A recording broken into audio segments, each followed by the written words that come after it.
Hello students, कैसे हैं आप सब लोग? ठीक हैं, खैरियत से हैं? कैसी चल रही है आपकी तैयारी भाई? मैं उम्मीद करता हूँ आप जहाँ जहाँ से पढ़ाई कर रहे हैं बहुत अच्छे से कर रहे होंगे। और फिज़िक्स क्लास 12 का चैप्टर नंबर 12 इलेक्ट्रोस्टैटिक्स हमने शुरू कर रखा हुआ है। और इससे पहले 20 एमसीक्यूज़ मैं आपको पढ़ा चुका हूँ फुल डिटेल के साथ। और ये बहुत इंपॉर्टेंट एमसीक्यूज़ थे जो कि पास्ट पेपर्स में बार बार रिपीट हो चुके हैं। आज हम 21 से लेकर 10 एमसीक्यूज़ मज़ीद पढ़ेंगे और बगैर वक्त ज़ाय किए शुरू करते हैं। Let's start. शुरू करते हैं एमसीक्यूज़ नंबर 21 से। ये कुछ इस तरह से है कि भाई, how can you define N electric field strength? Electric field strength को किस तरह से डिफाइन किया जाता है? आप जानते हैं कि जो इलेक्ट्रिक फील्ड स्ट्रेंथ है उसका जो फार्मूला होता है वो है E is equal to F/Q। और अगर इसकी हम वेक्टर फॉर्म लिखते हैं तो कुछ इस तरह से होगा, यानी फोर्स पर यूनिट चार्ज। अब पहला ऑप्शन देखते हैं, the torque acting on a test charge. No, ऐसा कुछ नहीं है। उसके बाद ऑप्शन बी है the force acting on a test charge. हाँ, ये हो सकती है। ऑप्शन सी देखते हैं, the impulse acting on a test charge. No, ऐसा भी कुछ नहीं है। The energy carried by a test charge. नहीं, ऐसा भी नहीं है। तो फिर जो करेक्ट ऑप्शन है हमारी वो ऑप्शन बी है, that is the force acting on a test charge, क्योंकि ये इक्वेशन के मुताबिक भी यही साबित होता है कि यही इक्वेशन सही है, ऑप्शन सही है। नेक्स्ट चलते हैं एमसीक्यूज नंबर 22 पे। The electric field strength at a distance of 20 centimeter from an isolated point particle having a charge of 2 into 10 to the power minus 9 coulomb is। अच्छा भी, एक चार्ज है और वो है exactly 2 into 10 to the power minus 9 coulomb, और वो 20 centimetre के डिस्टेंस पे पड़ा हुआ है, या फिर उस चार्ज से 20 सेंटीमीटर दूर हमने इलेक्ट्रिक फील्ड स्ट्रेंथ को फाइंड आउट करना है। तो बताएं कि इलेक्ट्रिक फील्ड स्ट्रेंथ क्या होगी, इसको सॉल्व करना पड़ेगा। आपको याद है कि इलेक्ट्रिक फील्ड का जो फार्मूला है वो ये भी होता है K/Q/R²। अगर इसमें हम सारी वैल्यूज़ डालते हैं, K की वैल्यू आपको पता है 9 इंटू 10 टू द पावर 9। उसके बाद चार्ज हमें दिया हुआ है 2 into 10 to the power minus 9 over distance हमें दिया 20 सेंटीमीटर, यानी 20 into 10 to the power minus 2, और ये बन जाएगा मीटर। तो ये बन जाएगा 20 into 10 to the power minus 2 का होल स्क्वायर, और साथ यूनिट आएगा न्यूटन पर कूलम। अगर हम ध्यान से देखें तो हमें पता चल रहा है कि ये 10 टू द पावर 9 इस 10 टू द पावर 9 के साथ कट रहा है, और ये 2 इंटू 9 ये बन जाएगा 18। अच्छा जी, 18 बन गया। उसके बाद नीचे अगर हम देखते हैं तो 20 का जो स्क्वायर है वो 400 होगा, और 10 टू द पावर माइनस 2 का जो स्क्वायर है वो 10 टू द पावर माइनस 4 हो जाएगा। अच्छा, अब हम ऐसे कर सकते हैं कि इसको 10 टू द पावर माइनस 4 को ऊपर ले जाते हैं और थोड़ी सी कटिंग भी कर देते हैं। ये कर देते हैं 9 और इसको कर देते हैं 200। अब ऊपर है 9 और नीचे से 10 टू द पावर माइनस 4 ऊपर चला गई और प्लस 4 हो गई, और नीचे रह गया 200। अच्छा, अब हम ऐसा भी कर सकते हैं कि ऊपर 10 टू द पावर 4 जो है उसके साथ इसकी कटिंग कर सकते हैं। अगर ये 2 0 कट हो जाएं जो कि 10 टू द पावर 2 के बराबर हैं, तो ऊपर से 10 टू द पावर 4 कट होकर 2 रह जाएगी। तो इस तरह से ऊपर आ गया हमारे पास 9 इंटू 10 टू द पावर 2, और नीचे रह गया सिर्फ 2। अब ये जो 9 इंटू 10 टू द पावर 2 है ये तकरीबन 900 होता है, और डिवाइड करेंगे हम 2 से तो ये हाफ रह जाएगा 450, और यूनिट इसके साथ साथ ही चल रहा है न्यूटन पर कूलम। अब आप देख सकते हैं कि जो गिवन ऑप्शन हैं ABCD, उसमें से कौन सी ऑप्शन सही है? Option B, that is 450 newton per coulomb, ये करेक्ट है। इसको सॉल्व करने के और भी कई शॉर्टकट्स हो सकते हैं, लेकिन ये मैंने थोड़ा सा एक्सप्लेन कर दिया ताकि जो बच्चे मैथ्स में ज़रा थोड़े से वीक होते हैं उनके लिए भी ये थोड़ा आसान हो जाएगा। Next MCQ number 23। The SI units of electric field intensity is. Electric field intensity का SI यूनिट क्या होता है? आप सब जो जानते हैं कि इलेक्ट्रिक फील्ड का जो फार्मूला है वो है फोर्स पर यूनिट चार्ज। अब फोर्स का यूनिट होता है न्यूटन और चार्ज का यूनिट होता है कूलम, तो इस तरह से मैं इसको न्यूटन पर कूलम ऐसे लिख सकता हूँ। अब आप देख सकते हैं कि जो गिवन ऑप्शंस हैं उनमें से कौन सी ऑप्शन सही है? Newton per coulomb, option B is correct. ठीक है, नेक्स्ट चलते हैं question number 24। The ratio of the units of electric force to the electric field strength is equal to. Electric force और इलेक्ट्रिक फील्ड स्ट्रेंथ के जो units होते हैं इनका जो रेशो है वो किसके बराबर होता है। तो पूछा ये जा रहा है कि एफ रेशो ई का जो यूनिट है वो क्या होगा। तो सबसे पहले हमें देखना होगा कि एफ फोर्स है तो इसका यूनिट न्यूटन होता है, डिवाइडेड बाय इलेक्ट्रिक फील्ड का यूनिट न्यूटन पर कूलम होता है, ऐसे। तो इसको हम ऐसे लिख सकते हैं। अब अगर इसको मैं ओवर की फॉर्म में लिखूं तो Newton over Newton per coulomb, तो यहाँ से आप देख सकते हैं कि न्यूटन न्यूटन के साथ कट जाएगा और कूलम ऊपर चला जाएगा और इसकी पावर ऊपर जाकर +1 हो जाएगी और सिंपल सी आ जाएगा। C stands for coulomb. तो इसका मतलब है कि ई फोर्स और इलेक्ट्रिक फील्ड इन दोनों के जो यूनिट्स का रेशो है वो कूलम के बराबर होगा। सो ऑप्शन ए इज़ करेक्ट। ठीक है, बाकी ऑप्शन भी आप देखा करें। आगे चलते हैं, question number 25। The ratio of the electric field strength to electric force that is E ratio F is. अब सिंपल क्वेश्चन है, ये पिछले क्वेश्चन की तरह का ही है कि इलेक्ट्रिक फील्ड और इलेक्ट्रिक फोर्स इन दोनों का जो रेशो है वो किसके बराबर है। भाई ऐसा है कि आप देख सकते हैं कि इलेक्ट्रिक फील्ड बराबर होता है फोर्स पर यूनिट चार्ज। और अगर मैं इसको ऐसे लिख दूँ ई ओवर एफ, एफ को इधर ले आऊँ और पीछे एफ अपनी जगह पे 1 छोड़ देगा और इधर आ जाएगा क्यू। इसको मैं ऐसे भी लिख सकता हूँ कि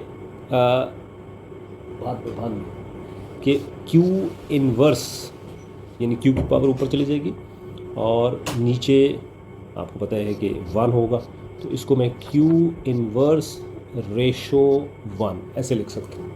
सो E ratio F is equal to Q inverse ratio 1। ठीक है, तो ऑप्शन कौन सी सही हुई? ऑप्शन डी करेक्ट हुई आपकी। ये ज़रा ध्यान से करने वाला सवाल है, इसको आपने अच्छे से समझ लेना है। ये जो पॉइंट है ये यहाँ पे सारा ट्रिक छुपा हुआ है कि क्यू को हम ऊपर लेके जाएं तो क्यू इन्वर्स बन जाता है और 1 को नीचे ले आए और फिर इसको रेशो बना के लिख दें। और अगर ऑप्शन में ऐसा होता 1 रेशो क्यू, अगर ये ऑप्शन होती तो फिर तो मसला कोई ना था, लेकिन ये ऑप्शन में नहीं है। तो ऑप्शन में ना होने की वजह से फिर हमें इसके ऊपर थोड़ा सा गौर करना पड़ा कि हमें उस तरह से बनाना पड़ा। पहली ऑप्शन तो नहीं थी, दूसरी भी नहीं थी, तीसरी भी नहीं थी, फिर चौथी जो थी उसके मुताबिक उसको करना पड़ा। ये नहीं कि मैंने उसके मुताबिक उसको किया है, वो है ही वो करेक्ट है, लेकिन अगर ऐसा लिखा हो ये जैसे मैंने ये किया है तो फिर यही करेक्ट माना जाएगा। Question number 26। Which of the following is an inverse square law. ये जो 4 ऑप्शंस आपको दी हुई हैं इनमें से कौन कौन से जो लॉज हैं वो इनवर्स स्क्वायर लॉज हैं। Number 1 electric force, number 2 gravitational force, number 3 electric field strength, number 4 all of these. तो इसका जो करेक्ट आंसर है उसके ऊपर जाने से पहले हम देखेंगे कि इलेक्ट्रिक फोर्स का जो फार्मूला है वो क्या है। एफ इज इक्वल टू के Q1 Q2 over r square.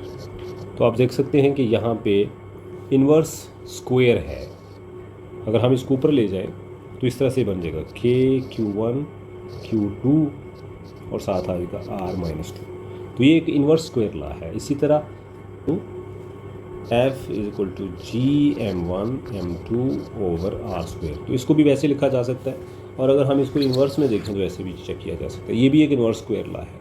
और जो तीसरी ऑप्शन है इलेक्ट्रिक फील्ड स्ट्रेंथ, वो आप देख सकते हैं E इज इक्वल टू के Q ओवर आर स्क्वायर। तो ये भी एक इन्वर्स स्क्वायर लॉ है। तो इसका मतलब ये हुआ कि तीनों की तीनों ऑप्शंस करेक्ट हैं और इस तरह से option D all of these सही मानी जाएगी। नेक्स्ट क्वेश्चन पे चलते हैं 27। A positive test charge of 2.0 microcoulomb is placed in an electric field if it experiences a repulsive force of 0.2 Newton. The field strength is। अच्छा जी, अब ऐसा है कि एक चार्ज है 2.0 माइक्रोकूलम का, वो इलेक्ट्रिक फील्ड के अंदर पड़ा हुआ है और वो 0.2 न्यूटन फोर्स एक्सपीरियंस करता है। बताना ये है कि ये जो फील्ड है ये कितना स्ट्रांग है। तो आप जानते हैं कि इलेक्ट्रिक फील्ड का फार्मूला है फोर्स पर यूनिट चार्ज। अब फोर्स कितनी है 0.2 न्यूटन और चार्ज कितना है 2.0 माइक्रोकूलम। इसको हम ऐसे भी लिख सकते हैं 2.0 10⁻⁻1 और नीचे हम इसको लिख सकते हैं 2.0 10⁻⁻6 और साथ आएगा न्यूटन पर कूलम। अच्छा बच्चे, अब आप देखो तो क्लियर कट आपको दिख रहा है कि ये 2.0 इस 2.0 से कट जाएगा, पीछे रह जाएगा 1 और ये 10⁻⁻6 जब ऊपर जाएगा तो इसमें ऐड हो जाएगा और ये बन जाएगा 1.0 × 10⁻⁻1 + 6 न्यूटन पर कूलम। और इसको हम ऐसे भी लिख सकते हैं 1.0 10⁻⁵ न्यूटन पर कूलम। अब आप देख लो चारों option A B C D में से कौन सी ऑप्शन सही है। Option B 1.0 10⁻⁵ newton per coulomb is correct. ठीक है, नेक्स्ट क्वेश्चन पे चलते हैं। 28 the electric field lines emerge from the charges in dash dimensions 1 2 3 और नन ऑफ दीज। एक जो इलेक्ट्रिक चार्ज होता है उसमें से निकलने वाले जो फील्ड लाइंस होती हैं वो कितनी डायरेक्शंस में निकलती हैं, कितनी डायरेक्शंस में फैलती हैं। एक डायरेक्शन में यानी एक्स एक्सेस के लॉन्ग, दो डायरेक्शन में यानी एक्स और वाई, और तीन डायरेक्शन यानी एक्स वाई और जी, यानी जिसको हम 3D भी कह सकते हैं। तो भाई वो एक जो बॉल होता है, आप उस बॉल को लेकर के उसकी पूरी सरफेस के ऊपर नीडल्स लगा दें, छोटी छोटी पिन्स लगा दें। तो इस तरह से आप देख सकते हैं कि पूरी सरफेस के ऊपर जब पिन्स आ जाएंगी तो उनकी जो डायरेक्शन है वो 3D होगी। इसी तरह एक जो चार्ज है उसमें से निकलने वाली जो इलेक्ट्रिक लाइंस ऑफ फोर्स होती हैं वो पॉजिटिव हो या नेगेटिव हो वो 3 डायमेंशंस में होती हैं, किसी एक खास डायरेक्शन में नहीं होती।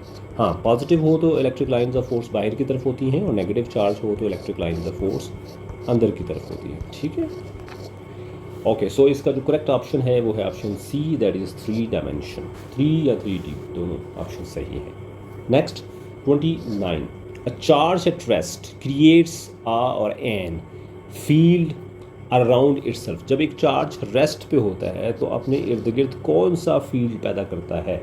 ए बी सी डी 4 ऑप्शंस हैं, electric field, magnetic field, gravitational field या फिर नन ऑफ दीज। तो भाई ये एक charge, a charge at rest creates an electric field. ठीक है, so option A is correct. जब वही चार्ज मूव कर रहा होता है तो एक और फील्ड पैदा होता है जिसको हम मैग्नेटिक फील्ड करते हैं। तो charge at rest creates electric field and the charge in motion creates magnetic field. Next 30th और लास्ट MCQs आज के लेक्चर का, इसके ऊपर आते हैं। If we follow an electric field line of a negative charge the electric field intensity will. अगर हम एक नेगेटिव चार्ज के फील्ड को फॉलो करें तो इलेक्ट्रिक फील्ड इंटेंसिटी पे क्या असर पड़ेगा। अभी थोड़ी देर पहले मैंने आपको पिछले MCQs में बताया कि जो नेगेटिव चार्ज होता है उसका जो फील्ड होता है उसका डायरेक्शन इनवर्ड होता है, इनवर्ड। और अगर हम इसमें से किसी एक लाइन को फॉलो करते जा रहे हैं, मतलब यहाँ से ये लाइन चलती हुई अंदर की तरफ जा रही है और हम भी इसको फॉलो करते करते अंदर की तरफ जा रहे हैं, तो इलेक्ट्रिक फील्ड स्ट्रेंथ के ऊपर क्या असर पड़ेगा। इलेक्ट्रिक फील्ड स्ट्रेंथ का फार्मूला है KQ/R²। तो अगर आप देखते हो तो ये जो इलेक्ट्रिक फोर्स, इलेक्ट्रिक फील्ड है, इसका R² के साथ इन्वर्स रिलेशनशिप है, यानी इन्वर्स स्क्वायर लॉ है। दैट मीन्स कि जब R की वैल्यू कम होगी तो इलेक्ट्रिक फील्ड इंटेंसिटी की वैल्यू ज़्यादा होगी। और इसके बरक्स अगर हम बाहर की तरफ जाना शुरू कर दें तो R की वैल्यू इंक्रीज़ करना शुरू कर देगी तो इलेक्ट्रिक फील्ड इंटेंसिटी डिक्रीज़ होना शुरू हो जाएगी। So option A B C D में से ऑप्शन ए है first increase then decrease, no. Option B first decrease then increase, no. Option C keep on increasing and option D is keep on decreasing. Decrease तो नहीं करेगा क्योंकि distance जो है वो कम होगा तो इलेक्ट्रिक फील्ड इंटेंसिटी बढ़ेगी। सो इस तरह से हमने 10 MCQs जो है वो मज़ीद कर लिए हैं। आपको कैसे लग रहे हैं ये वाले क्वेश्चंस, और इसमें कोई आप मज़ीद डिफ़िकल्टी लेवल को बढ़ाना चाहते हैं तो आप मुझे फीडबैक देख सकते हैं, अपने कमेंट्स से हमें ज़रूर आगाह कीजिएगा। नेक्स्ट वीडियो में मैं आपको 40 तक यानी 31 से लेकर 40 तक MCQs करवाऊँगा। ठीक है, गुड बाय, अल्लाह हाफ़िज़।